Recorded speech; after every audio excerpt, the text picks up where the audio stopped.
fancy intro music. Yeah! Woo!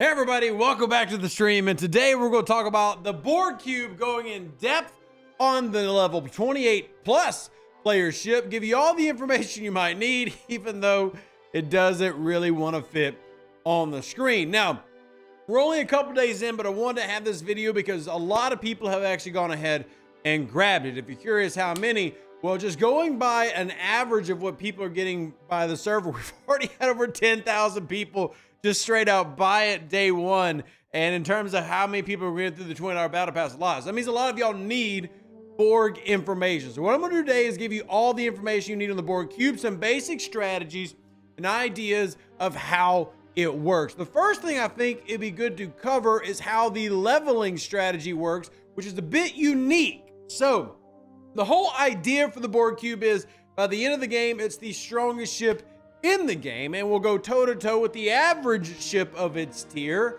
in its own bracket. So as you can see up here, these are the building requirements. Now I want to make something real clear because there's been some confusion on this, and I understand that, but I'll make sure that I clean up any confusion. So real quick, especially if everybody's asked on the Discord, if you, for example, have a tier 6 pylon like I do, that means I can build a tier 7. But that doesn't mean that I have to go back and have an auger at tier 3. So for example, maybe you're a G5 player and you have a Vorcha that's tier 5, but you don't want to build a Tribune to get it to tier 9. A-okay, don't build that Tribune. Take your Vorcha, Northcut, or Corvus to tier 6 and it'll bypass the previous level. So this ship is designed to grow with you without requiring you to like max out ships in the game. This is actually a concern I had. I was worried that Scopely was going to make the Borg Cube.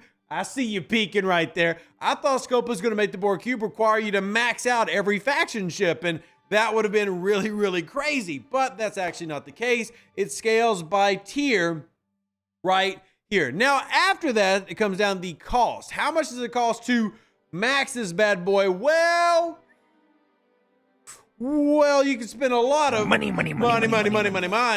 But here you go. Now, we'll say, keep in mind, this is 18 tiers. A lot of tiers. Hence why it's all over the screen. And this is raw cost. This doesn't count any efficiencies you have or any of that. It's just pure raw cost. And you compare that to something like a pylon, well, it doesn't take more 4-star than a pylon. It simply takes a lot because it's 18 tiers and it does scale up. The biggest thing is going to be its ship specific part, as well as eventually costing Sigma materials, which you see Sigma Titanium, Sigma Dilithium, etc. up there at the top. But the big thing, in my opinion, is going to be the ship or the shape memory alloy, which you need 1.6 billion of with a B. Look in the top right up there. That's going to be a big bottleneck. Again, though, this is designed to be ground out over time. They're not expecting you to be able to do it immediately, but yikes, that's a high price point. But that's the total cost of this. Now, what are some of the other bonuses, pros, and cons? Well, let's talk about how we actually go through the grinding process. To do that, that requires us to discuss the cutting beam. Now, 2 notes on the cutting beam. As the date of this video, November 9th, 2023, I've already provided feedback, as well as other people have, that the PvP damage is too low, that we do not think that it should, because currently how it's designed is if you tried to shoot 10 levels above you, it would actually do no damage. We're trying to get that removed. And also the PvE damage is a little bit low. So I personally have a Borg Cube that is tier 3, which means that I am level 15. So I'm actually going to bring it up on the screen real quick. So this is my Borg Cube at the moment. You see level 15. I've got a basic hostile crew for fighting, interceptors on it. Doesn't really matter for that case. Also love how they cleaned up. It says it's a 4-star up there, even though it technically goes up to 6-star. But this is, the cutting beam is going to be part of our grind process. So the amount of damage, which is flat damage, this is not affected by any current research in the game. This is a flat damage. So when it says that my level 15 does 50,000, it literally does 50,000.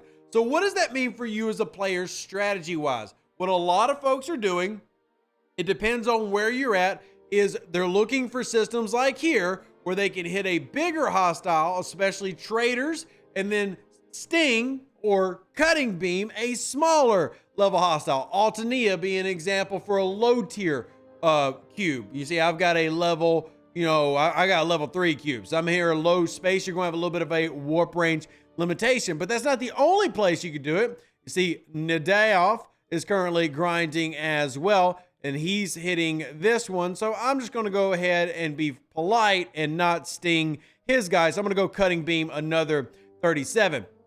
And what you'll see is it does exactly 50,000 damage to the hull. So in this case, against a 37 Explorer, I'll need to hit it 3 times, and then I would take it out. It bypasses shields, and it bypasses mitigation, and does pure damage to the hull, which I think is a really neat feature. So the plan is, if you pick yours up, you want to find systems that you can hit something big and then smack something small. And another area that people have talked about is this area right here.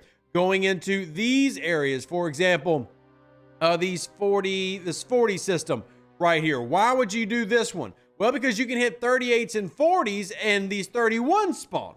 Now, the drawback to this strategy is the lower you hit, the less you get. So technological distinctiveness is what you're trying to get. You only get technological distinctiveness when you destroy a hostile ship with a cutting beam. So you want to destroy it.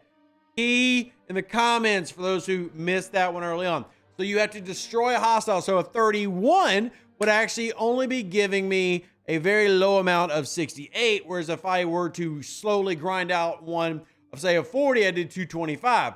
But the argument against that would be like, well, what if I scan this and I decide that I can actually one-shot this? Because if you notice, 50,000, that means I could one-shot these every time and do them quite quickly. So the strategy is hit a big hostile that allows you to charge your cutting beam. You charge your cutting beam by hitting hostiles. And then once the cutting beam is charged, smack it and try to get that technological distinctiveness as quickly as possible. Now you might be asking, well, why do I need technological distinctiveness? What purpose does that actually provide? And I'm always so glad that you asked these questions. You need technological distinctiveness for the refinery. There's one refinery tab. I do appreciate that this loop does not have special hostiles, but it does have a refinery tab in the support section. And what you'll want to do is try to full pull every day, because that's going to give you the alloys you need as well as the cybernetics. The cybernetics are what you use for research. Now, this is actually located in your refinery under the support tab. Be right here next to all your other support.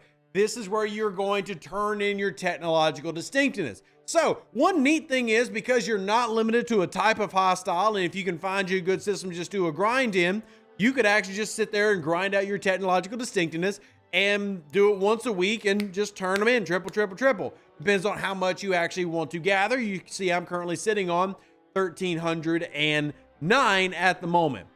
And again, it is based on payouts by the level of hostile you're hitting. The higher up your cube goes, the stronger it gets. Now let's speak about strength of the cube. How strong does it actually get? And for that, I'm actually going to give a little bit of love to our kitty cat friend. All the charts you've seen today have been other charts, but how about a kitty cat chart? And this is the overall damage, hull health, and shield health of the cube compared to counterparts of their appropriate tier. So be very clear. If you have like a maxed Enterprise A, the cube is not going to be stronger than your maxed Enterprise A at tier 12. But if you have it, say, at its appropriate tier for your level, for me, it would be tier 6, you can kind of see on the chart that the power of this would actually be pretty decent. I would actually have to be able to do some damage with it, right? And there are also some great charts that are in our Discord. I know I hype up the Discord so much, but the reason you should join the Discord is we have a lot of these nerds like myself making some of these graphs. But why am I harping on this one in particular? Because the power is, if you're an average player, most of you are not taking your ships to tier 12. Now, if you're a heavy spender, that could be a problem. But here's the thing. If you look at the top of the chart, the idea is by the time it maxes out, it's the strongest ship in the game, and it is one of the strongest ships in the game as you're going, whether it's whole health, damage, or shield, it typically is going to be right around that mark. Now, one note I want to add, none of the faction-specific research applies to the cube. So that is an advantage to your FKR. So the cube is not meant to just replace the pylum. Like, it's not about no pylum, no Coronar, no Newton. It is an addition to, it gives more, but it's not a complete replacement. The whole premise of this is it's not a one-ship pony. It can do armadas. We've been testing it in armadas. It can do your hostile grinding. It can fight in PvP. And even though if you look right above, the DPR is a little bit lower than some of the standard ships until you get into about the G6 range, it makes up for that by using the cutting beam. Let me go back to the actual cutting beam graphic real quick. I know I'm going through a lot of math here, but give me just a second. We'll go back to the cutting beam math. So yes, your DPR is a little bit lower than a pylum, but if we had a tier 6, that would be a level 30, right? That means cutting beam power 1.8. That means that I could 1.8 million hull remove from a pylum Newton Coronar immediately, and that provides a little bit of an impact. That helps its damage just a smidgelage. Not a great amount, but just a smidgelage. If you're curious, just to give you a visual example, here's where my Coronar is at tier 6, 24 million. So I'll be losing a little less than 10% of my hull in one shot without ever having entered PvP. So there is some value there, but again, it's not meant to be the end-all be-all ship, but it is made to be a good ship that you can use for anything in the game, and it's relatively cheap to repair for its tier, and it will scale very high. Now, I'm already providing feedback. There are a couple of things I don't like about it. I don't like that I can't cutting beam and punch up 10 levels. Every level you punch above your level, there's a 10% reduction in the power of the cutting beam. I don't like that. There are some things I do like. For example, there's somebody in the system right now doing a cutting beam. You see him right here. Sneaky little fact, I can OPC hunt him. If he goes OPC, I can take his technological distinctiveness and add it to my own. So yes, I can pirate it if I were to so choose. For me, I am truly excited about the Borg Cube. I love what it adds to the game. It's not perfect. There are things that we are providing feedback that it gets added to. For example, I think it needs a translink research so that it can fight Borg solos more effectively. And I think that it deserves a little bit of its own research. Speaking of research, last thing we're going to cover, remember the refinery gave you some of those research tokens? Well, let me go ahead and tell you why, especially for you light spinners and free to play, you're going to want to get this ship. It's located in the X-Borg side of things. Scroll on down here. Here's your research, whole health, shield health, but these are for all of your ships, including the cube. So you can, as a free-to-play, get like up to, I think, 180% before it starts wanting to push you into the 5 and 6 star. You can get these 10 tiers in the 40s. That is a nice boost to you free-to-play, and it maxes out at 1,000%.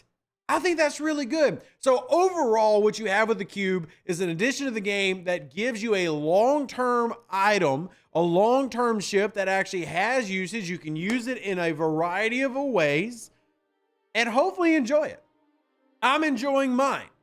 Players seem to be enjoying theirs. Now, I will go ahead and state the obvious for those that missed it. Hey, Scopely, the rollout was terrible. Holy it was bad. Don't do that again. Literally the worst rollout since G5. I had to get big on the screen to say that. Oh, woosah, woosah. Stress level, blood pressure, medication. I need it all. But I appreciate y'all. If you have further questions about the Borg Cube, all you got to do is ask in the comment section down below or hit me up on Discord or Facebook. So do that right there. Like the video if you haven't already. Sorry for the link to this. And yes, I will share the charts everywhere for those curious about the information. Live long and plunder. Stay safe for the Space Cowboys. Deuces, that's me. Catch you on the next Star Trek Fleet Command video. And I'm out. An even better outro than the intro. For the Empire and glory to your house.